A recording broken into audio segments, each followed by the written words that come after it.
안녕하세요. 저는 국립대학교에서 문학을 가르치고 있는 40대 교수 이은정입니다.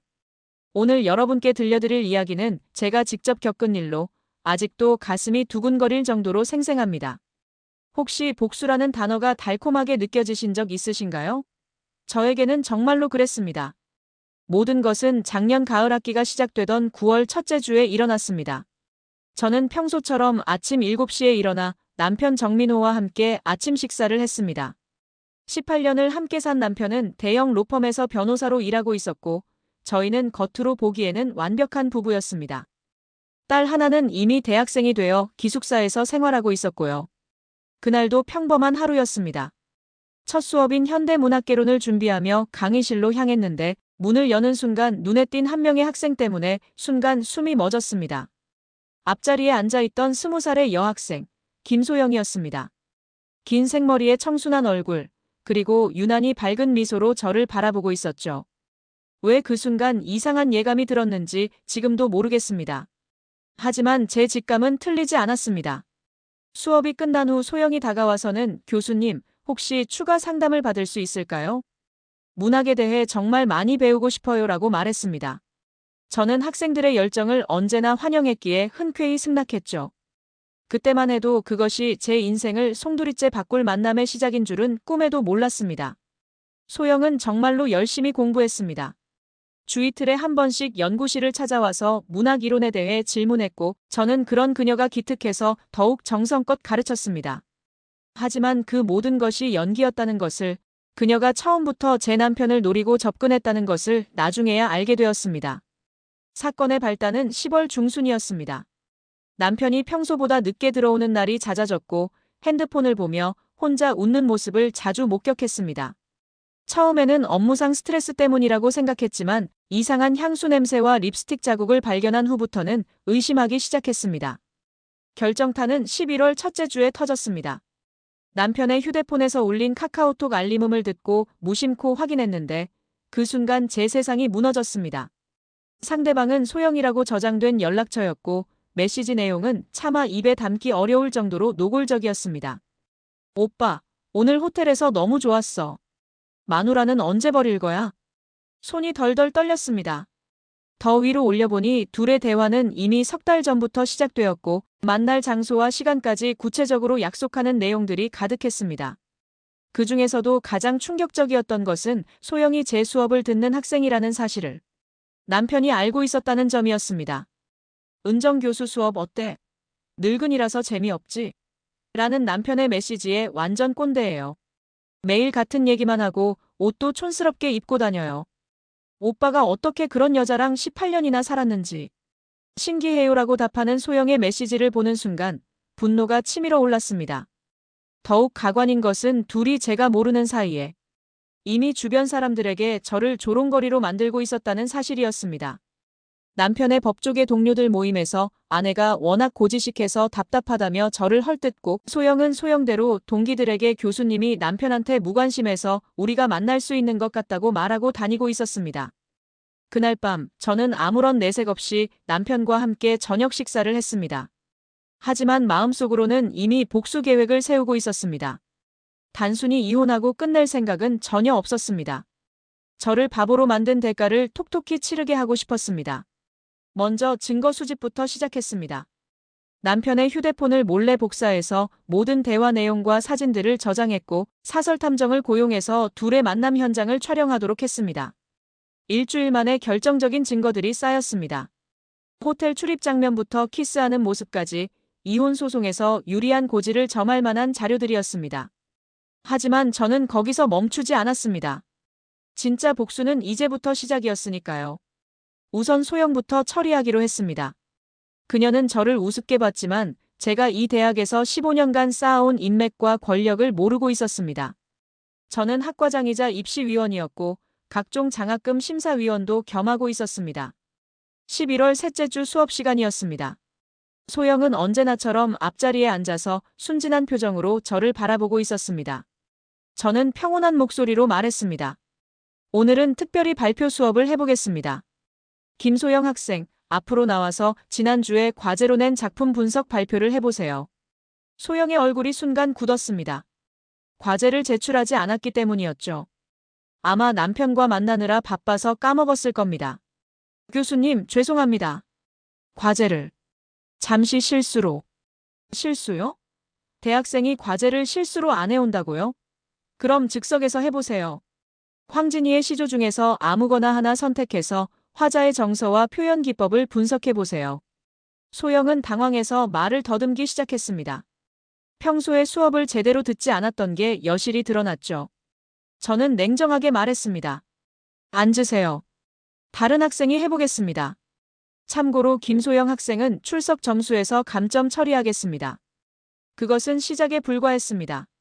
그 이후로 저는 소영의 모든 과제와 시험에서 엄격한 잣대를 들이댔습니다. 다른 학생들에게는 너그럽게 봐주는 실수도 소영에게는 가차없이 감점했고 발표나 토론 수업에서도 계속해서 어려운 질문을 던져서 그녀를 당황하게 만들었습니다. 소영은 처음에는 개인적으로 항의했습니다. 교수님, 왜 저에게만 이렇게 하세요? 라고 묻더군요. 저는 담담하게 대답했습니다. 제가 언제 당신에게만 그랬나요? 모든 학생을 공평하게 대합니다. 다만 당신의 실력이 부족할 뿐이죠. 중간고사에서 소영은 F를 받았습니다. 물론 의도적으로 매긴 점수는 아니었습니다. 정말로 엉망이었거든요. 하지만 저는 그 기회를 놓치지 않았습니다. 소영을 따로 불러서 말했습니다. 김소영 학생, 이번 중간고사 점수가 너무 낮네요. 이대로 가면 F학점 확정입니다. 재수강해야 할 것 같은데 그럼 졸업이 늦어지겠군요. 소영의 얼굴이 창백해졌습니다. 교수님, 제발 기회를 한 번만 더 주세요. 기말고사에서 열심히 하겠습니다. 글쎄요. 워낙 기초가 부족해서. 하지만 정말 간절하다면 특별과제를 하나 내주죠. 하지만 매우 어려울 겁니다. 저는 소영에게 일반 학부생 수준을 훨씬 뛰어넘는 과제를 내주었습니다. 대학원생도 하기 어려운 수준의 논문을 2주 안에 제출하라고 했죠. 당연히 소영은 해낼 수 없었고 결국 F학점을 받게 되었습니다. 하지만 그것도 시작일 뿐이었습니다. 저는 학과 교수회의에서 소영의 이름을 자주 거론했습니다. 학습 태도가 불성실한 학생이 있어서 걱정입니다. 기초 소양이 너무 부족해서. 다른 학생들에게도 나쁜 영향을 미치고 있습니다. 같은 식으로요. 다른 교수들도 자연스럽게 소영을 주의 깊게 보기 시작했습니다. 2학기에 들어서는 더욱 본격적으로 움직였습니다. 소영이 신청한 다른 전공 과목 교수들에게 미리 연락해서 문제가 있는 학생이라고 귀띔했습니다. 물론 직접적으로 말하지는 않았습니다. 김소영이라는 학생이 제 수업을 듣는데 혹시 다른 과목에서는 어떤지 궁금해서요. 학습 지도에 참고하려고 합니다라는 식으로 우회적으로 표현했죠. 결과는 예상했던 대로였습니다.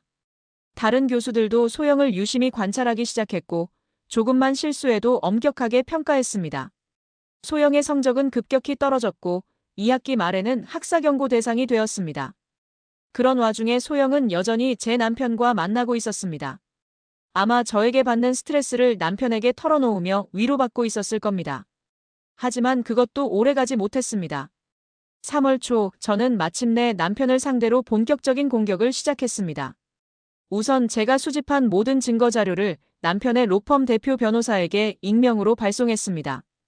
거기에는 근무 시간 중에 불륜 상대와 나눈 메시지들, 업무용 법인카드로 호텔비를 결제한 내역, 심지어 로펌 사무실에서 통화하는 녹음 파일까지 포함되어 있었습니다. 효과는 즉각적이었습니다. 이틀 후 남편은 파란 얼굴로 집에 들어왔습니다.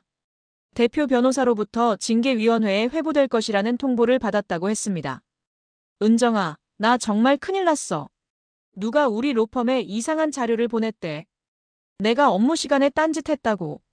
이게 사실로 밝혀지면 해고될 수도 있어. 저는 침착하게 대답했습니다. 그게 사실이야? 아니야, 물론 아니지. 누군가 나를 모함하는 거야. 그럼 걱정할 것 없잖아. 사실이 아니면 당당하게 해명하면 되지. 하지만 남편의 표정에서 이미 포기가 보였습니다. 증거가 너무 확실했기 때문이었죠. 사흘 후 남편은 로펌에서 해고 통보를 받았습니다. 공식적인 이유는 업무 태만 및 법인 재산 유용이었지만 법조계는 좁은 사회입니다. 진짜 이유는 금세 소문으로 퍼졌죠. 남편이 실직한 후 저는 이혼 소송을 제기했습니다. 그동안 모아둔 증거들 덕분에 재산 분할에서 유리한 위치를 점할 수 있었고 위자료도 상당한 금액을 받아낼 수 있었습니다. 무엇보다 남편의 불륜 사실이 법정에서 공개되면서 그의 사회적 신용도는 완전히 바닥을 쳤습니다. 법조계에서 남편을 고용하려는 곳은 없었습니다. 대형 로펌은 물론이고 작은 법무법인에서도 거절당했습니다. 인성에 문제가 있다, 신뢰할 수 없다는 평가가 따라다녔거든요. 결국 남편은 지방 소도시로 내려가서 작은 개인 사무실을 열어야 했습니다. 한편 소영의 상황도 점점 악화되고 있었습니다. 연속으로 받은 나쁜 성적 때문에 장학금도 박탈당했고 학사 경고까지 받으면서 자퇴 위기에 몰렸습니다. 더욱이 남편이 실직하면서 경제적 지원도 끊겼죠. 4월 중순 소영이 제 연구실로 찾아왔습니다. 예전에 당당했던 모습은 온데간데 없고 초췌하고 지친 모습이었습니다. 교수님, 제발 도와주세요. 저 정말 반성하고 있습니다. 저는 찬찬히 그녀를 바라보며 말했습니다. 무엇을 반성한다는 거죠? 제가 잘못했습니다. 공부도 열심히 안 했고 교수님께 신뢰를 많이 범했습니다. 그것뿐인가요? 소영은 고개를 숙였습니다. 아직도 자신의 진짜 잘못이 무엇인지 모르는 것 같았습니다. 저는 서랍에서 그동안 수집한 자료들을 꺼내서 책상 위에 펼쳐놓았습니다. 김소영 학생, 혹시 이것들이 무엇인지 알겠나요? 소영의 얼굴이 하얗게 변했습니다. 남편과의 대화 내용, 호텔에서 찍힌 사진들, 그리고 저를 조롱하는 내용들이 담긴 메시지들이 모두 출력되어 있었습니다. 교수님, 이건... 저는 처음부터 모든 것을 알고 있었습니다. 당신이 제 남편과 바람을 피운 것도, 저를 바보로 만들고 비웃은 것도 전부 다요. 소영은 그제야 진실을 깨달았습니다. 그동안 자신이 당한 모든 일들이 우연이 아니라 계획된 복수였다는 것을 말입니다. 제발 용서해 주세요. 정말 잘못했습니다. 다시는 그런 일 없을 거예요. 용서요? 당신은 제 18년 결혼 생활을 파괴했습니다.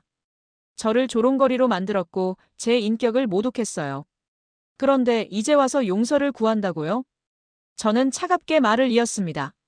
김소영 학생, 당신의 대학 생활은 여기서 끝입니다. 이미 학사 경고를 2번 받았으니 다음 학기에는 재적 처리될 겁니다. 그리고 설사 다른 대학으로 편입하려고 해도 쉽지 않을 겁니다. 저는 이 분야에서 꽤 알려진 사람이거든요. 교수님, 제발 나가세요. 더 이상 할 말은 없습니다. 소영은 울먹이며 연구실을 나갔습니다. 그것이 우리의 마지막 대화였습니다. 5월 말 소영은 결국 자퇴했습니다. 성적 부진과 경제적 어려움을 이기지 못했던 것이죠. 들리는 소문에 따르면 지방의 작은 도시로 내려가서 카페 아르바이트를 하고 있다고 했습니다. 한때는 서울 유명 대학교 문학과 학생이었던 그녀의 몰락한 모습이었습니다. 남편 정민호는 그 후로도 계속해서 고난의 연속이었습니다. 지방에서 변호사 사무실을 열었지만 의뢰인들이 거의 없었습니다. 서울에서의 스캔들이 지방까지 소문으로 퍼졌기 때문이었죠. 결국 1년도 안 되어 사무실을 정리하고 다른 일을 찾아야 했습니다. 저는 그 모든 과정을 지켜보며 묘한 만족감을 느꼈습니다. 물론 복수가 모든 상처를 치유해주지는 못했습니다. 18년간의 결혼 생활이 무너진 아픔은 여전히 남아있었고 믿었던 사람들에게 배신당한 상처도 쉽게 사라지지 않았습니다. 하지만 적어도 제가 만만한 상대가 아니라는 것을 보여줄 수 있었습니다. 저를 우습게 본 사람들이 어떤 대가를 치르게 되는지도 증명했고요. 지금 저는 새로운 삶을 살고 있습니다. 이혼 후 받은 재산으로 작은 아파트를 구입했고 대학에서의 생활도 예전보다 더 충실해졌습니다. 학생들을 가르치는 일에 더욱 집중하고 있고 새로운 연구 프로젝트도 시작했습니다. 딸아이는 처음에는 부모님의 이혼을 받아들이기 어려워했지만 진실을 알고 난 후에는 오히려 저를 응원해 주었습니다. 엄마, 잘하셨어요. 그런 인간들은 당연히 벌을 받아야 해요라고 말해주더군요. 가끔 길에서 우연히 소영을 마주칠 때가 있습니다. 예전에 당당했던 모습은 찾아볼 수 없고 많이 초췌해진 모습으로 고개를 숙이며 지나갑니다. 저는 그럴 때마다 복잡한 감정을 느낍니다. 동정심이 들기도 하지만 동시에 자업자득이다라는 생각도 듭니다. 남편과는 완전히 연락이 끊어진 상태입니다. 가끔 공통 지인들을 통해 소식을 듣는데 지금은 지방에서 보험 설계사로 일하고 있다고 합니다. 한때는 유명 로펌의 파트너 변호사였던 사람의 처량한 말로였죠. 이 모든 일을 겪으며 저는 많은 것을 배웠습니다. 무엇보다 사람을 함부로 믿어서는 안 된다는 것, 그리고 누구든지 자신의 행동에 대한 책임은 져야 한다는 것을 깨달았습니다. 또한 복수라는 것이 때로는 필요하다는 것도 알게 되었습니다. 물론 무작정 감정에 휘둘려서 하는 복수는 오히려 자신을 해칠 수 있습니다. 하지만 치밀하게 계획하고 정당한 방법으로 하는 복수는 때로는 정의의 실현이기도 합니다. 제가 한 일들을 되돌아보면 모든 것이 합법적이었습니다. 학생을 엄격하게 평가한 것도 교수의 정당한 권한이었고, 남편의 불륜 증거를 수집해서 이혼 소송을 제기한 것도 당연한 권리였습니다. 남편의 직장에 제보한 것도 사실에 근거한 것이었으니까요. 다만 그 모든 것을 전략적으로, 계획적으로 실행했다는 점이 달랐을 뿐입니다. 감정에 휘둘리지 않고 냉정하게 판단해서 가장 효과적인 방법을 선택했던 것이죠. 지금 생각해보면 그때의 저는 마치 체스를 두는 것 같았습니다. 상대방의 다음 수를 예측하고 여러 수 앞을 내다보며 최선의 전략을 짜는 건 말입니다. 소영과 남편은 제가 그냥 참고 넘어갈 순진한 여자라고 생각했지만 저는 이미 그들보다 몇 수 앞서서 게임을 진행하고 있었습니다. 그 결과 저는 승리했고 그들은 자신들의 어리석음과 교만함의 대가를 치르게 되었습니다. 누군가는 제가 너무 잔혹했다고 할지도 모르겠습니다. 하지만 저는 후회하지 않습니다. 그들이 먼저 저에게 상처를 준 것이니까요. 요즘 저는 새로운 사랑에 대해서도 생각해보고 있습니다. 아직은 누군가를 다시 믿기가 쉽지 않지만 언젠가는 진정으로 저를 사랑하고 존중해줄 사람을 만날 수 있을 거라고 믿습니다. 그때가 되면 이번 일로 배운 지혜를 바탕으로 더욱 현명한 관계를 만들어갈 수 있을 것 같습니다. 학교에서의 생활도 전보다 더 충실해졌습니다. 학생들은 저를 더욱 존경하게 되었고 동료 교수들도 저의 단호한 모습을 인정해주고 있습니다. 무엇보다 제 자신에 대한 자신감이 생겼습니다. 더 이상 누구에게도 만만하게 보이지 않을 거라는 확신이 있습니다. 가끔 밤에 혼자 있을 때면 지난 일들을 떠올리며 씁쓸한 웃음을 짓곤 합니다. 인생이 참 아이러니하다는 생각이 듭니다. 제가 가장 신뢰했던 남편과 제가 정성껏 가르치려 했던 학생이 저를 배신했지만 결국 그들의 배신이 저를 더 강하게 만들어 주었으니까요. 지금의 저는 예전보다 훨씬 독립적이고 자주적인 사람이 되었습니다. 누구에게 의존하지 않고도 충분히 행복할 수 있다는 것을 깨달았고 무엇보다 제 자신의 가치를 정확히 알게 되었습니다. 최근에는 새로운 취미도 생겼습니다. 요가와 필라테스를 배우기 시작했는데 몸과 마음이 모두 건강해지는 느낌입니다. 또한 오랫동안 미뤄두었던 해외여행 계획도 세우고 있습니다. 혼자서 유럽 여행을 떠날 예정인데 생각만 해도 설렙니다. 직장에서는 더욱 인정받는 교수가 되었습니다. 학생들 사이에서는 까다롭지만 정말 실력 있는 교수님이라는 평가를 받고 있고 동료들 사이에서도 존경받는 위치에 있습니다. 무엇보다 학과 내에서 제 목소리가 더 커졌습니다. 이제는 중요한 결정을 내릴 때 저의 의견을 무시할 수 없게 되었죠. 얼마 전에는 정말 통쾌한 일이 하나 더 있었습니다. 소영이 다니던 지방의 카페에서 일하다가 사장과 문제를 일으켜서 쫓겨났다는 소식을 들었습니다. 또다시 기혼 남성과 부적절한 관계를 맺었다가 그 아내에게 발각되어 큰 소동이 벌어졌다고 하더군요. 정말 사람은 쉽게 변하지 않는다는 것을 보여주는 사례였습니다. 남편 정민호의 소식도 간간히 들려옵니다. 보험 설계사로 일하다가 그것도 제대로 안 되어서 지금은 작은 치킨집을 운영하고 있다고 합니다. 한때는 월 수입이 수천만 원이었던 사람이 이제는 하루 종일 기름 냄새를 맡으며 치킨을 튀기고 있다니 참으로 세상사의 무상함을 느낍니다. 하지만 저는 그들을 불쌍히 여기지는 않습니다. 모든 것이 그들 스스로 선택한 결과이니까요. 만약 그들이 처음부터 정직하고 성실하게 살았다면 이런 일은 일어나지 않았을 테니까요. 요즘 저는 젊은 여성 교수들에게 인생 조언을 해주는 역할도 하고 있습니다. 남자든 학생이든 절대 만만하게 보지 말라. 항상 증거를 남겨라. 감정적으로 대응하지 말고 전략적으로 생각하라는 것들이 제가 자주 하는 조언들입니다. 특히 불륜을 당한 경험이 있는 여성들에게는 더욱 구체적인 조언을 해줍니다. 울고불고 하는 것으로는 아무것도 해결되지 않는다. 냉정하게 증거를 모으고 법적 절차를 밟으며 상대방이 사회적으로 매장당하도록 만드는 것이 진정한 해결책이다라고 말해주죠. 실제로 제 조언을 듣고 성공적으로 복수한 사례들이 몇 건 있었습니다. 한 후배 교수는 바람 피우는 남편을 완전히 사회적으로 매장시켜서 이혼 소송에서 완승했고 다른 한 명은 직장 내 성희롱을 일삼던 상사를 법정까지 끌고 가서 징계 해임시켰습니다. 그럴 때마다 저는 뿌듯함을 느낍니다. 제 경험이 다른 여성들에게 도움이 되고 있다는 생각이 들기 때문입니다. 더 이상 우는 소리하며 참고 사는 여성들이 없기를 바랍니다. 딸아이는 이제 대학교 4학년이 되어 취업 준비를 하고 있습니다. 처음에는 부모님의 이혼으로 인해 상처받았지만 지금은 오히려 저를 자랑스러워합니다. 엄마처럼 강한 여성이 되고 싶다고 말하곤 하죠. 딸에게는 늘 이렇게 말해줍니다. 세상에는 너를 이용하려는 사람들이 많다. 특히 남자들은 더욱 그렇다. 항상 경계심을 늦추지 말고 무엇보다 경제적으로 독립적인 여성이 되어라. 그래야 누구에게도 휘둘리지 않고 당당하게 살 수 있다. 지금까지 긴 이야기를 들어주셔서 정말 감사합니다. 처음에는 너무 개인적이고 민감한 이야기라서 공개하기를 망설였지만 혹시라도 저와 비슷한 상황에 있는 분들에게 조금이라도 도움이 될 수 있다면 좋겠다는 생각으로 용기를 냈습니다. 제 이야기의 핵심은 결국 이것입니다. 누구든지 여러분을 우습게 본다면 그 대가를 치르게 만드십시오. 울고불고 하는 것으로는 아무것도 바뀌지 않습니다.